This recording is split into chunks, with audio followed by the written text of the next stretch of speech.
Okay, so in my previous lecture, guys, I was talking about the inventory management inventory management project, and in that project, so we were able to create a ER diagram. Then we were able to create triggers. We were able to create a schema. Obviously, on top of that, we have created the triggers, and then we have created the view. All these things was done. Now, so just to access those things and make things like a bit easier for all of you, so I have decided to give you a complete UI interface so that with the help of UI interface, you will be able to perform each and everything. And again, I have shown you the same thing even with respect to a Python, that with the help of Python or with the help of Node.js, you will be able to access any of these databases. And in real time, some applications is going to consume your database. It's not like you will be hitting your database directly. There will be very few people who will be doing that, right? And who will be even having the access of that. But yeah, so most of you will not be like doing that. So most of you are going to connect with the database. You are going to fetch the data, and on top of it, you are going to build some sort of a application. So let's talk about such kind of a application. So here, let me execute this application first of all. So streamlit run app.py file. And what this application is going to do. So this application is going to help you out in terms of checking the monthly sales report, in terms of updating the suppliers, in terms of deleting our sales, in terms of viewing the suppliers, in terms of viewing our categories, everything it is going to give it to you. So every kind of a code operation and whatever we have like a done so far, right? Whatever we have done so far. So with respect to each and everything, it is going to help you out just from the UI.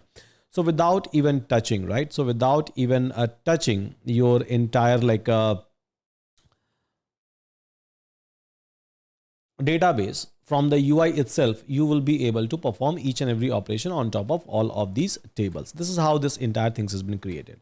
Now Python is one of the easiest one to perform these kind of operation. Now I'll try to give you the explanation of this entire query. And I'll even show you that how you will be able to do a setup and how you are going to execute it. But first of all, let's try to understand this part.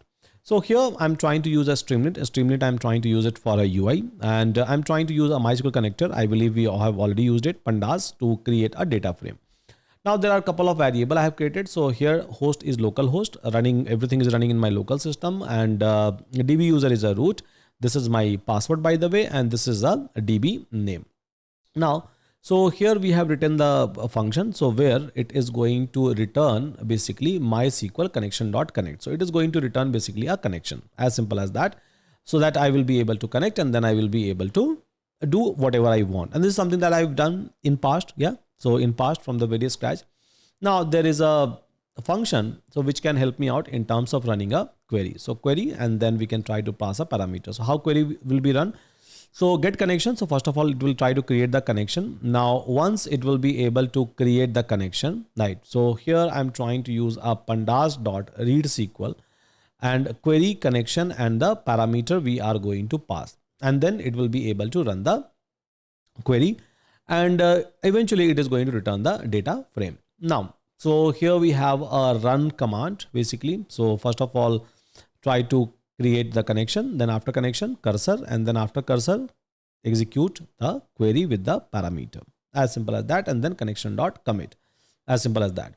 Then what we have done, so on a sidebar, right, on a sidebar, this is the Streamlit. This is basically a Streamlit. Yeah. So Streamlit title inventory management. So if you will go and check, so Streamlit title inventory management, this is a sidebar that I have given over here. And these are the operation which I have mentioned. If you would like to mention a couple of more operation, you can try to mention it. Feel free to do it. So view category, add category, update category, delete category, view supplier, add supplier. So all of these operations we are going to code one by one, one by one, one by one. That's the reason this file become lengthy. Otherwise, operations wise, this is very, very simple, very, very easy, right? And we have already done such kind of operation in our past. Now categories. So menu is equal to view categories. If someone is going to select, so what it will do, it will try to fire this query, select star from categories. Simple, right? And then it is going to give me or show me the data. Now, if someone is going to call add category, if you're going to select add category, so what it will do, so it is going to basically perform insert into a categories name and description. Value was name and description. Simple. If you're going to call add category, this command will be executed. Yeah, this command will be executed, as simple as that. Now, if you are going to click on update category, so which command will be executed? So this command, update category, set name is equal to this, description is equal to this, where description, where category ID is equals to this. So this is the query which will be executed.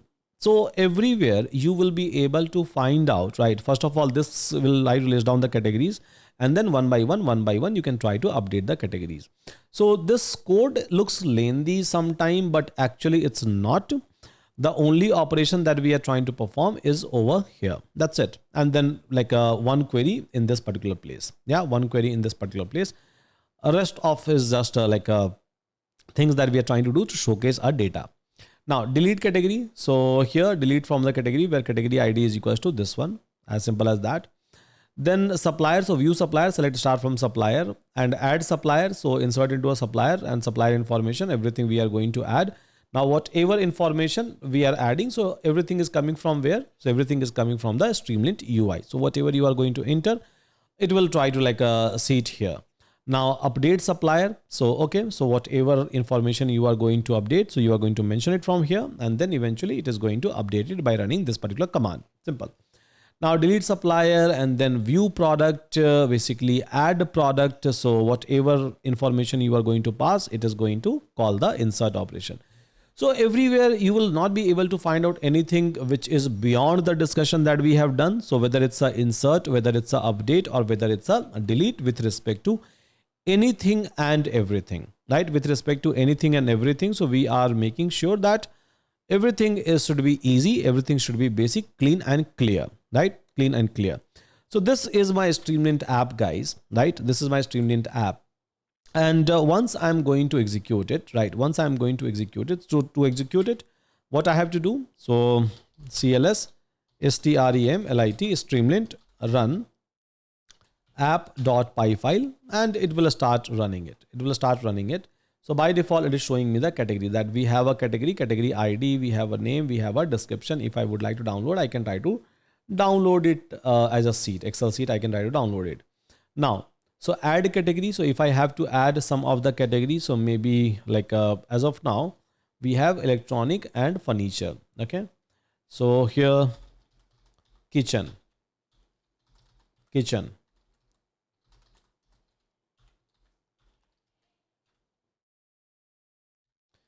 item. So add category, and category is been added. You can even go over here and then you can try to check basically that whether it's been added or not. So maybe like a select star from CATA categories, and you will be able to see that new category is been added. CATA GORIES CATE.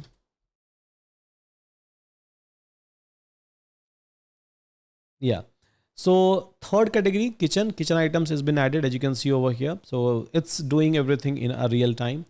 Now, so let's suppose if I would like to update the category. So which category I would like to update? Kitchen, furniture, or electronics. I can try to update it. Let's suppose I would like to delete the category. So I can try to call, like I will be able to see the category over here, and then I will be able to delete the category. View supplier. So yeah, these are the suppliers. I can view it, I can try to download it, and then add supplier. So maybe like I can try to add over here, right? So maybe Sudhanshu,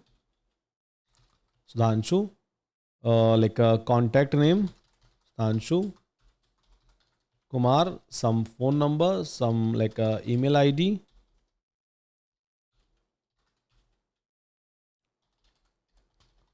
gmail.com, and then XYG as a address. Yeah.